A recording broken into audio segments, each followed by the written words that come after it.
నీకు ఎవరిచ్చారు ఈ హక్కు నువ్వు ఈ విధంగా మాట్లాడడము?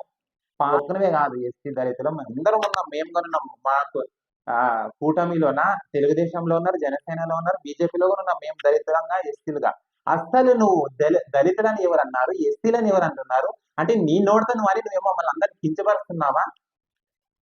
నీకు ఎవరిచ్చారు ఈ హక్కు నువ్వు ఈ విధంగా మాట్లాడడము? అందరికీ నమస్కారం. ఈరోజు వైఎస్ఆర్సిపి కౌన్సిలర్లు, తర్వాత వచ్చి వైస్ చైర్మన్, మొత్తం అందరు కూర్చొని ఈరోజు ప్రెస్ మీట్ ఇవ్వడం జరిగింది. అయ్యా, ఈరోజు నిజాలు మాట్లాడుతూ ఉంటే మళ్ళా గుమ్మడికాయలు దొంగ అంటే భూతాలు ఎగిరేసుకుంటా ఉన్నారు. అది అసలు మీరు మాట్లాడడం ఏదైనా పద్ధతిగా ఉందా? మీరు ఒక ఎమ్మెల్యేని, ఒక నియోజకవర్గం ఒక ఎమ్మెల్యేని నీకేం సంబంధము, అసలు ఏంటి మాట్లాడుతున్నావు అని అడుగుతా ఉన్నావు. అసలు నీకేం సంబంధము నరసింహులు గారు అని మాట్లాడుతూ ఉన్నాను. మీ మాదిరిగా రెస్పెక్ట్ లేకున్నట్లా ఒక ఏకవచనంతో మాట్లాడడం మా నాయకులు, మా బీజేపీ సిద్ధాంతం మాకు నేర్పియలేదు. మీకు మేము రెస్పెక్ట్ ఇచ్చి మాట్లాడుతూ ఉన్నాము. కాబట్టి కొంచెం ఒకటి తెలుసుకొని మాట్లాడు నువ్వు నరసింహులు గారు. అసలు ఇంటికి గెలిచి రచ్చ గెలిచి అంటున్నావు. అసలు ఆ పదం నువ్వు మాట్లాడడానికి నీకు ఇంటికి నోటికి ఎలా వస్తా ఉంది? నేను అడుగుతా ఉన్నాను, నీకు సమాధానం నాకు చెప్పాల్సింది నువ్వు ఎప్పటికైనా కానీ. మా 8వ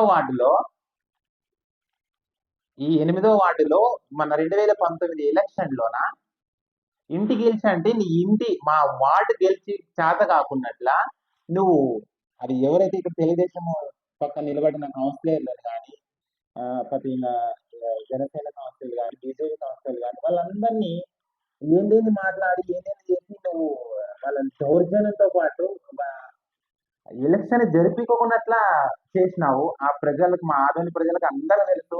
మీ వైసీపీ నాయకులకు, కౌన్సిలర్ 42 మంది కౌన్సిలర్కి తెలుసు. నిదర్శనం నిన్నే పెట్టుకున్నారు అందరు. ఒక 7-8 మంది దాకా అట్లనే చేసినారు, జోరు జబర్దస్త్ చేసి. మళ్ళా నువ్వు ఈ రోజు నువ్వు ఇంటికి గెలిచి రచ్చ గెలుస్తా అంటున్నావు. ఆదోని ప్రజలు అంత సామాన్యులు కాదు నరసింహులు గారు. నువ్వు అలా మాట్లాడడం పద్ధతి కాదు. ఒక ఎమ్మెల్యేని మాట్లాడడం అది పద్ధతి కాదు. వైఎస్ఆర్ కాలనీ దాని గురించి మాట్లాడుతా ఉన్నావు. అవునయ్యా, కలెక్టర్లకి ఎవరి మీద అయితే నమ్మకం అది ఇది ఉందని చెప్పేసి ఎమ్మెల్యే గారికి డౌట్ ఉంది కాబట్టి వాళ్ళ మీద పోయి చేసినాడు.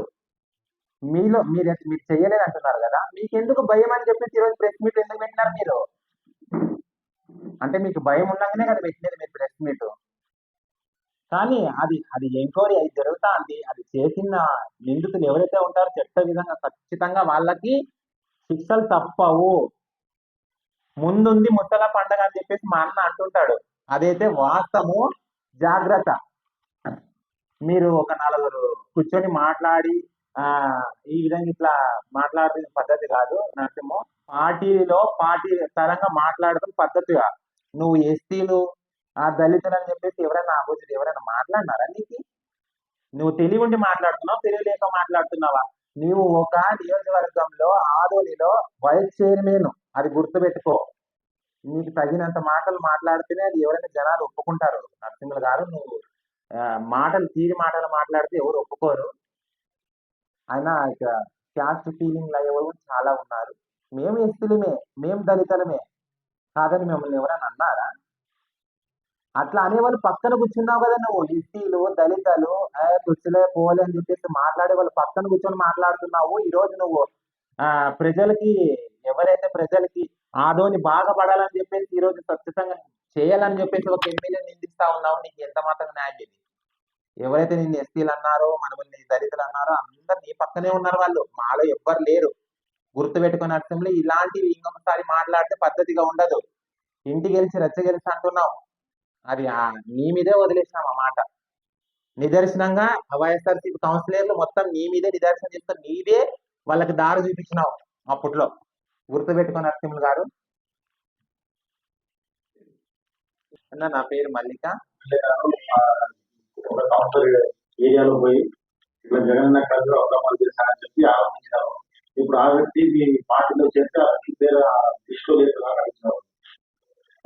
అది మా పార్టీలో ఉందని, పార్టీలో లేకుండాని. కానీ ఎవరైనా కానీ నిందితులు కూటమిలో ఉన్న వాళ్ళు కానీ తప్పు చేసిన వాళ్ళని ఎమ్మెల్యే ఎవ్వరిని వదలడు. ఇది వాస్తవం. మా ఎమ్మెల్యే సార్ చెప్తా ఉంటారు, మేము కార్యకర్తలు చెప్తారు. అది నాతో పాటు వచ్చిపోయారు. నేనని కాదు, మళ్ళా మా పార్టీలో ఉండే నాయకులు అని కాదు. ఎవరైనా తప్పు చేసిన వాళ్ళని వాళ్ళు తప్పించుకోవడానికి వీలు లేదని చెప్పేసి మా ఎమ్మెల్యే సారు స్వచ్ఛంగా చెప్తా ఉన్నాడు. ఇదైతే గ్యారెంటీ.